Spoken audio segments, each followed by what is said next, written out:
Dunia mengajarkan kita bahwa segala sesuatu yang besar harus dimulai dengan sesuatu yang besar pula. Kita mengejar pencapaian yang cepat, hasil yang instan, dan perubahan yang dapat segera dilihat. Namun Yesus justru mengajak kita memandang sesuatu yang hampir tidak diperhatikan orang lain, sebutir biji sesawi, sedikit ragi yang tersembunyi di dalam adonan.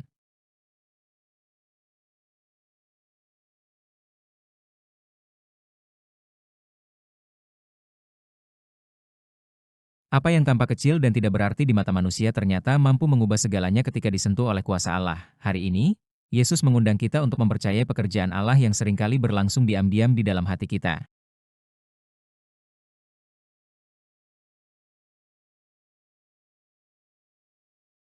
Yesus membentangkan suatu perumpamaan lain lagi kepada mereka, katanya, hal kerajaan sorga itu seumpama biji sesawi, yang diambil dan ditaburkan orang di ladangnya. Memang biji itu yang paling kecil dari segala jenis benih, tetapi apabila sudah tumbuh, sesawi itu lebih besar daripada sayuran yang lain, bahkan menjadi pohon, sehingga burung-burung di udara datang bersarang pada cabang-cabangnya. Dan ia menceritakan perumpamaan ini juga kepada mereka, hal kerajaan sorga itu seumpama ragi yang diambil seorang perempuan dan diadukkan ke dalam tepung terigu 3 sukat sampai hamir seluruhnya. Semuanya itu disampaikan Yesus kepada orang banyak dalam perumpamaan, dan tanpa perumpamaan suatu pun tidak disampaikannya kepada mereka. Supaya genaplah firman yang disampaikan oleh Nabi, aku mau membuka mulutku mengatakan perumpamaan, aku mau mengucapkan hal yang tersembunyi sejak dunia dijadikan.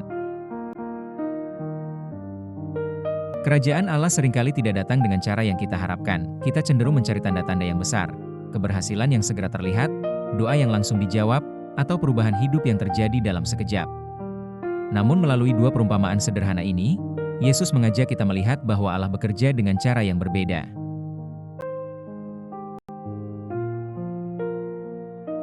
Kerajaannya dimulai seperti biji sesawi, sangat kecil, hampir tidak terlihat, namun mengandung kehidupan yang luar biasa. Kerajaannya juga bekerja seperti ragi, tersembunyi, tanpa suara, tetapi perlahan mengubah seluruh adonan dari dalam. Demikian pula karya Allah dalam hidup kita.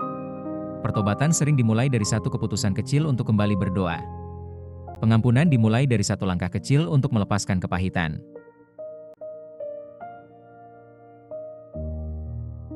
Kekudusan bertumbuh melalui kesetiaan pada hal-hal sederhana setiap hari. Allah tidak meremehkan awal yang kecil, justru di sanalah kasih karunia-Nya sering mulai bekerja. Jangan pernah mengukur pekerjaan Allah hanya dari apa yang tampak oleh mata. Seringkali, pertumbuhan terbesar terjadi dalam keheningan, ketika hati perlahan dibentuk oleh Roh Kudus.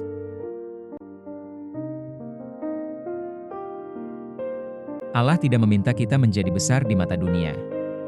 Ia mengundang kita untuk setia seperti biji sesawi, sebab di tangannya, kesetiaan yang kecil dapat mengubah dunia.